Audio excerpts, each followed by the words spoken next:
Makanya itu peringatan Maulid itu yang pertama kali cetuskan adalah bukan sahabatnya Nabi, bukan sahabatnya Nabi, dan hidup di masa Nabi bukan. Yang cetuskan peringatan Maulid adalah seorang jenderal panglima perang Khurasan Baghdad bernama Jenderal Salahuddin Al-Ayyubi.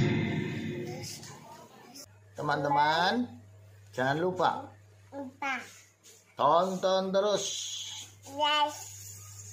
sampai selesai. Dadah. Bye-bye, Mah. 70.000 malaikat itu di atas tempatnya Baitul Ma'mur bertawaf.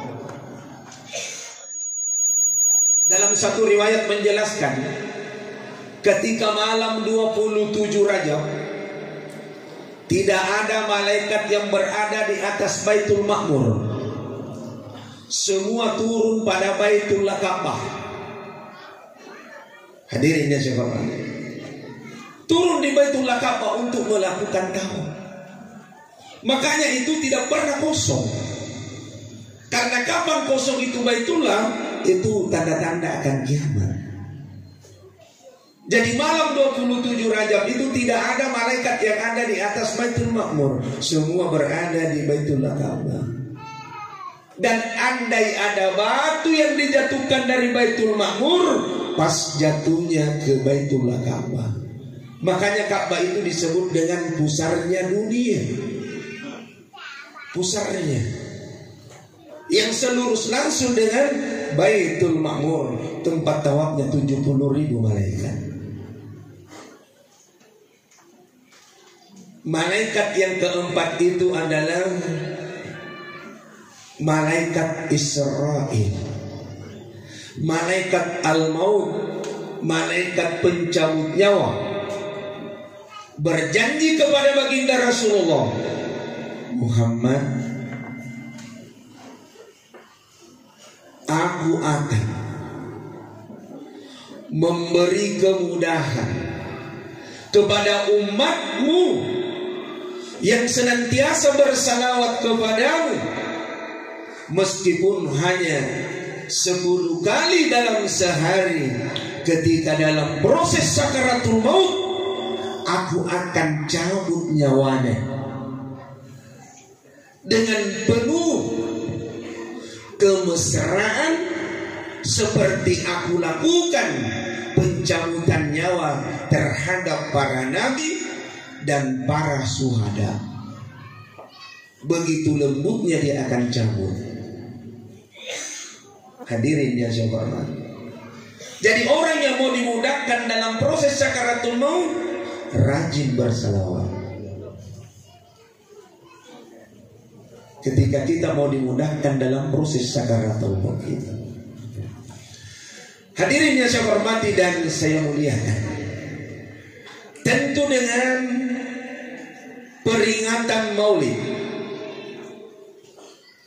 adalah kelahiran sosok manusia pilihan, baginda Rasulullah Muhammad sallallahu alaihi wasallam. Timbul pertanyaan, kenapa hanya kelahirannya kita kenal? Kita tidak rayakan akan kembalinya keharibaan Allah. Rasa-rasanya hadirin, baginda Rasulullah itu tidak meninggal, tidak mati. Buktinya apa? Kalau kita pergi ziarah kubur, pasti kita berziarah dengan beri salam, Assalamualaikum ya ahlal kubur, wa inna insyaallah bihi lahifun. Keselamatan wahai penduduk kubur, kami yang masih hidup ini akan menyusul kamu nantinya. Nah kira-kira kalau kita diberikan keluasan rezeki, kesempatan dan kesehatan memadai, kita melakukan perjalanan ibadah haji dan umroh dengan maksud kita untuk pergi berziarah. Tempat makamnya Rasulullah adalah Raudah. Di situ dia adalah tersemayam. Apakah kita mengucapkan salam seperti yang pertama tadi kalau kita pergi ziarah? Tidak. Tidak kita katakan Assalamualaikum ya ahlal kubur, Assalamualaikum ya Rasulullah, Assalamualaikum ya Nabiullah, Assalamualaikum ya Habibullah. Hanya itu penghormatan kita. Biasanya kita menitip salam bagi orang-orang yang berangkat menunaikan ibadah haji umrah. Tolong sampaikan salamku kepada baginda Rasulullah. Sudah pernahkah kita mendapatkan titipan salam ketika kita mau pergi ziarah kubur? Tidak pernah.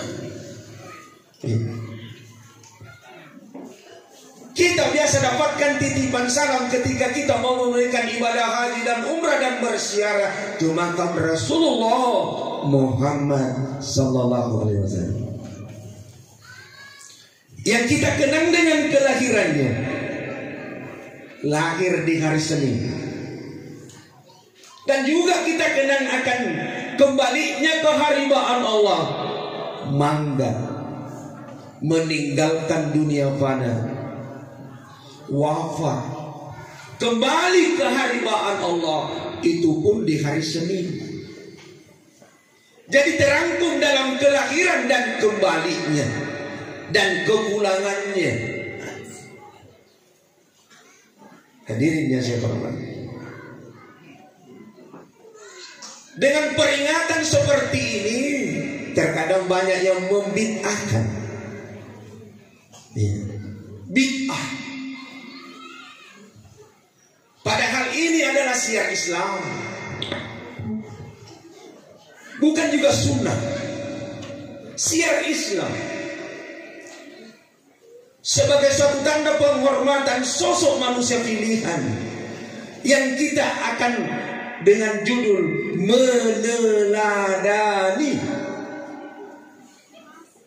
akan sifat dan karakter beliau. Itu yang harus kita teladani. Nah, bagaimana caranya kita mau meneladani kalau sejarah dan riwayatnya kita tidak tahu? Kita tidak mengerti siapa sebenarnya Muhammad. Adalah sosok manusia yang pernah dilahirkan dari kandungan seorang perempuan,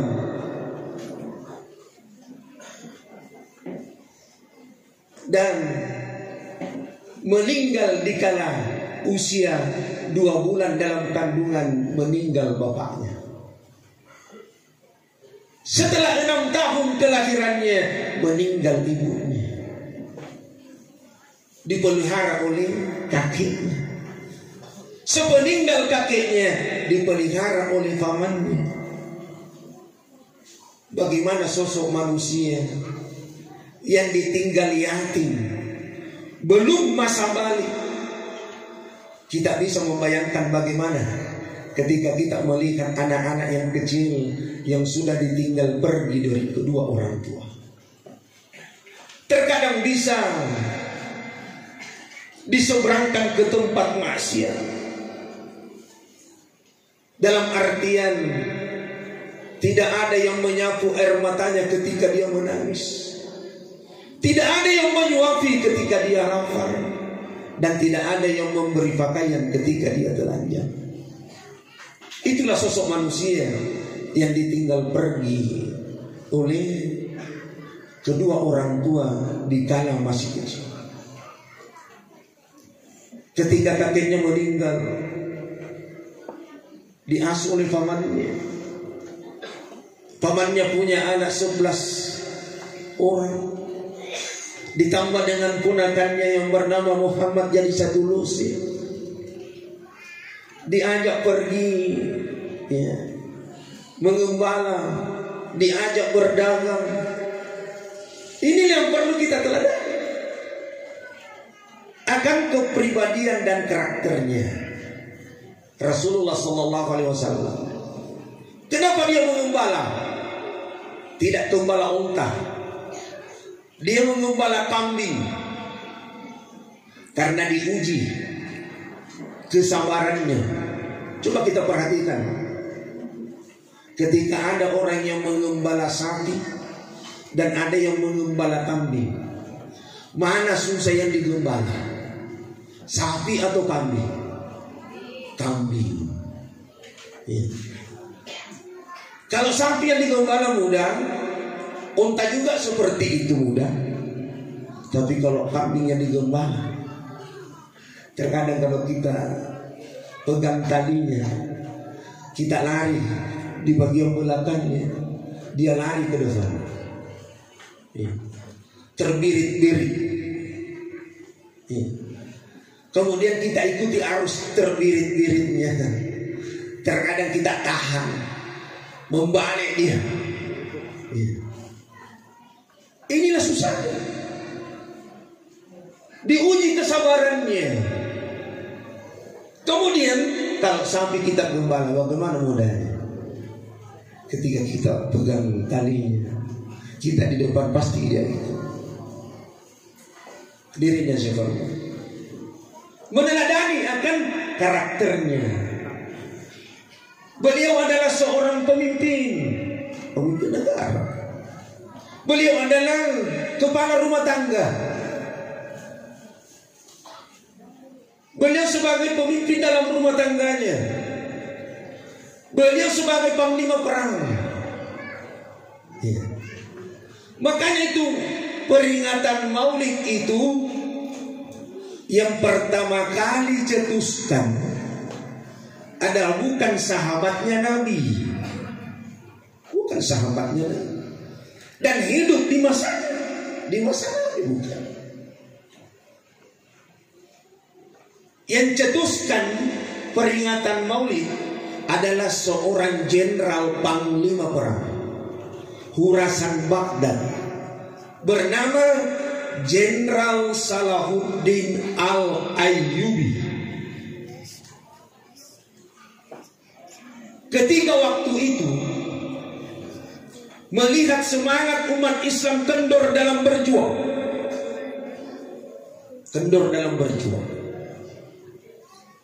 maka Jenderal Salahuddin ini menggagas. Apa gagasannya?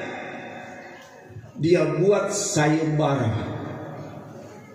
diumumkan di masyarakat, siapa yang pintar melukis akan diperlombakan. Siapa yang pintar menulis dan bersyair diperlombakan. Maka yang bagus tulisannya, bagus syairnya adalah tulisan Syekh Ja'far Al-Barasanji.